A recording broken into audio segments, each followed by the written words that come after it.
Comment battre les gardes de prison dans Fear and Hunger? On va aller voir ça tout de suite. Il y a un garde qui est juste en haut, on va l'éliminer directement.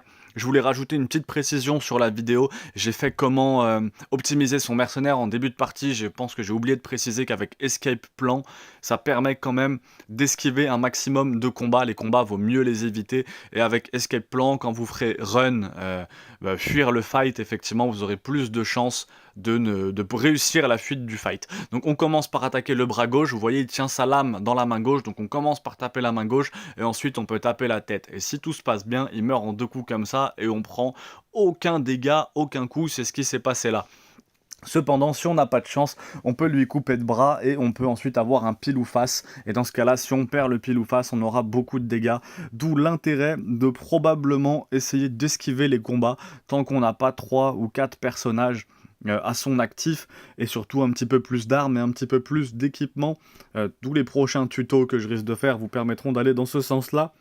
Je vous invite à regarder comment récupérer facilement les persos, tels que la petite fille qu'on va récupérer là, tels que Moonless le chien.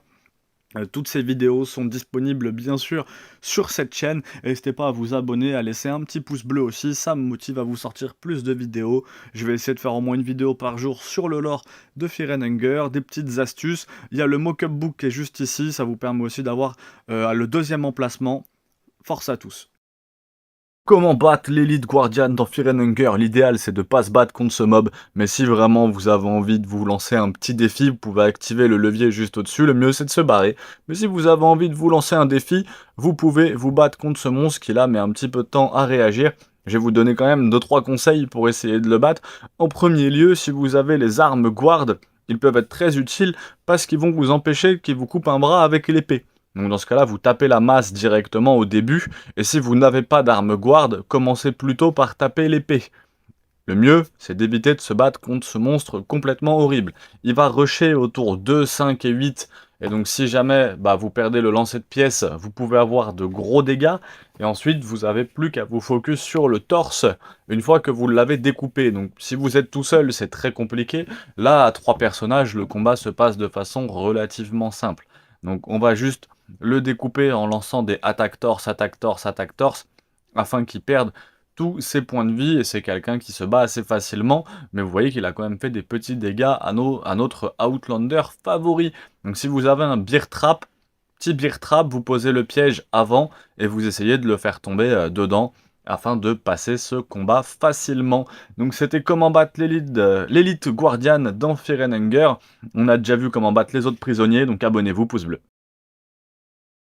Les Moonless Guard sont des mobs bien particuliers qui apparaissent occasionnellement à l'intérieur du gant de Maarbre. Donc je sais pas exactement ce qu'il veut dire par le gant de Maarbre, mais vous avez 10% de chance qu'un événement, donc que tout le village, tous les mobs du village soient massacrés au niveau de la mine, et que dans ce cas-là, 2 Moonless Guard apparaissent à l'intérieur du village où tous les habitants des cavernes ont été anéantis au moment où vous arrivez.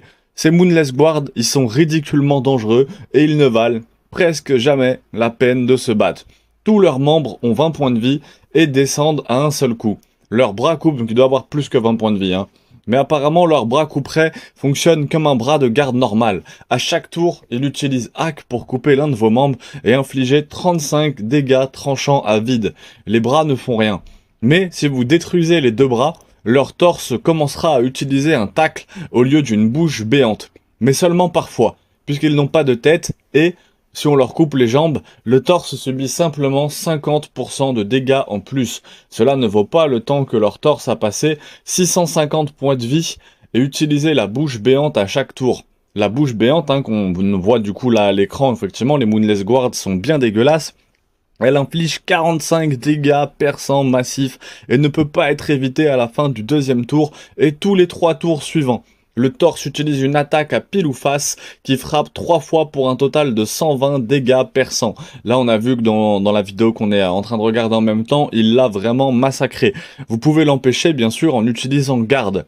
Il dévore en plus de la bouche béante afin que le torse, à lui seul, puisse infliger 100 et 65 de dégâts en un seul tour si vous ajoutez leur couperet. Ils infligent en moyenne 200 de dégâts moyens en un seul tour, donc les Moonless Guard subissent des attaques après la mort comme les gardes normaux, donc ils attaquent même une fois qu'ils sont morts, mais comme ils peuvent attaquer avec leur torse à chaque tour, la seule façon de combattre l'un d'eux est de lui faire subir une tonne de dégâts, d'infliger 650 de dégâts au torse, hein, c'est ce qu'il a dû faire là, afin de faire un carnage. Donc c'est vraiment la meilleure solution, vous ne pouvez pas les combattre en toute sécurité. Si vous voulez les combattre dangereusement, le meilleur conseil que je peux vous offrir, c'est de cibler leur coup près en premier, de garder le lancer de pièces au deuxième tour, puis d'infliger autant de dégâts, donc d'utiliser garde au deuxième tour, hein, puis d'infliger autant de dégâts au torse aussi rapidement que possible à ces monstres qui sont conçus pour être injustes. Ils existent juste pour vous empêcher de traverser la zone finale, même si vous avez probablement un groupe complet et que vous pouvez prendre 12 tours avant de pouvoir agir. J'espère que la vidéo vous a plu. On arrive au bout quasiment de tous les guides sur tous les mobs de Fear and Hunger 1. Donc j'espère que ça vous a plu. Force à tous, n'hésitez pas à mettre quel monstre vous voulez voir.